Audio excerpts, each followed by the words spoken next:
Module 1. What I learned from this first module, as people in this world, and we all recognize we are good citizens, and we are not concerned only with the actions are morally right or and morally wrong, but what makes action morally right or morally wrong. The key is to understand the reasoning that we employ in our ethical decision making so we can become more proficient. Ethical frameworks are perspectives useful for reasoning what course of the action may provide the most moral outcome. In many cases, a person may not use a reasoning process, but rather do what they simply feel is the best at the time. Others may just use a principle which they learn from their family, their colleagues, or religion teaching, or their own experience. The study of ethics has provided many principles that can help in ethical decision making. Some of the most common ethical frameworks, which including the first module, which is a virtual ethics. What is moral is what makes us the best person we could be. The ontology, which is the moral we can follow from absolute moral duties. Utilitarianism, which is the moral right, is what generates the best outcome for the largest number of the people. And the rights-based ethics, which is the moral that we are in accord with everyone's right.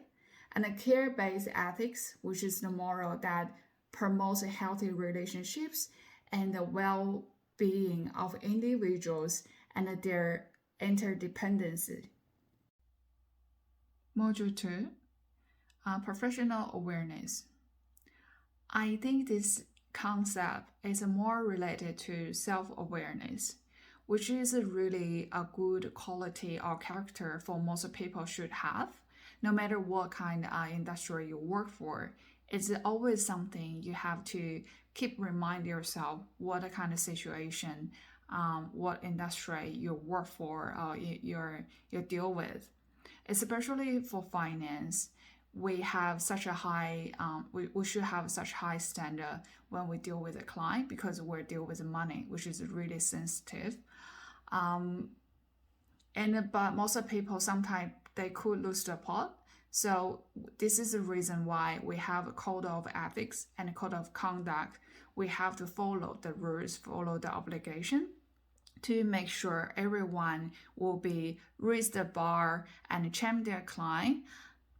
And this is the only reason that we can keep remaining high professionalism level and make people to trust our industry. It's similar to like people can trust nursing or doctor because they have really high professional awareness, which is something we can do in finance as well. Module 3. Financial advisor as professionals. The key takeaway for me for this module is the best interest duty. I never been working as a financial advisor before, but my old previous role is quite similar to this. I was an account manager at derivative trading broker. Because of the job, the fact is really highly associated with the commission.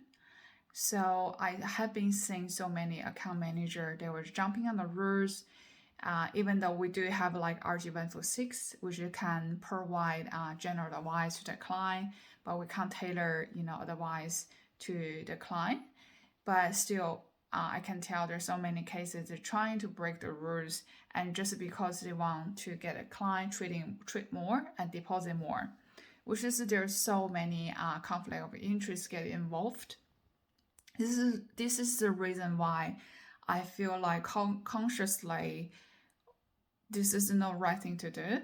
So now I feel a lot better because I'm studying like in master finance, and then probably I do feel like I understand this situation better, and in the future I probably going to avoid any situation that can be any conflict interest with any clients I've been deal with.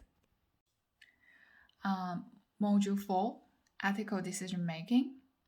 So far I find this module is most interesting and very practical. It's not just about work, financial industry, and also in personal life as well. And I did the 16 personalities test, which is a come out like I'm quite like I know the fact because of my background grew up as like mom dad doesn't show me much love, and everything has to be like discipline and doesn't show much emotion. So I find when like my boyfriend called me that I'm a romantic or clueless and I'm the ice queen.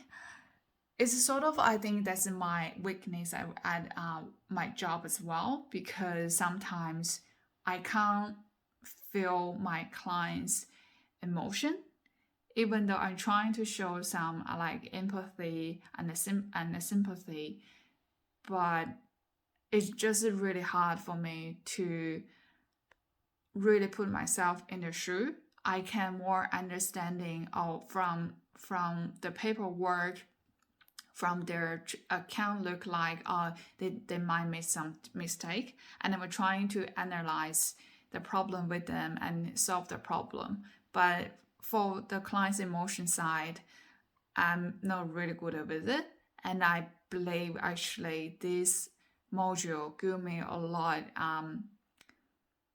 I would say a lot like wake up call to reflect.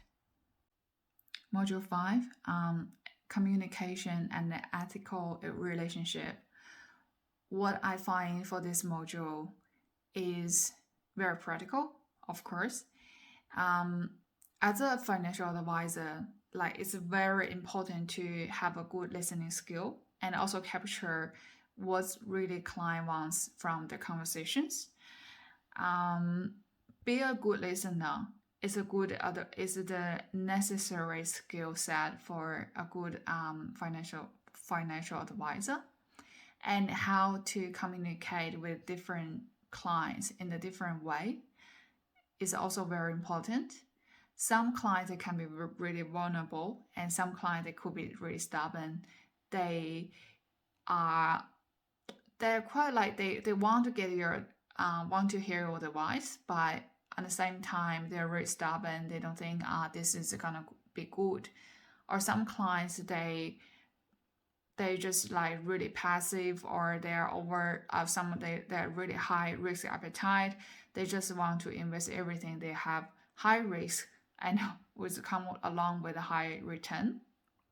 So how to balance everyone, the relationship is really important, and build up the trust at the very beginning is the win-win situation, and to provide the best services to the client. Module 6, Code of Ethic Monitoring, Code 7, Leadership and Business Practice. I find this module is very important for any business, especially in this financial industry, because we deal with a lot of high risk related like money, and people could have made some like scam or AML issues.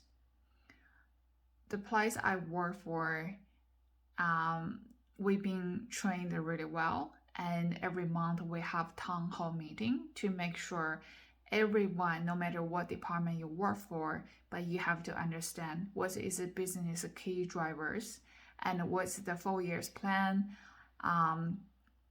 and deliver the culture, the business culture to everyone's heart. We have the slogan every day. You will see this is what we want to everyone to make sure they understand. We need to champion the client. We need to love what we do, and we have to raise the bar. I think from my understanding, that's a really great leadership.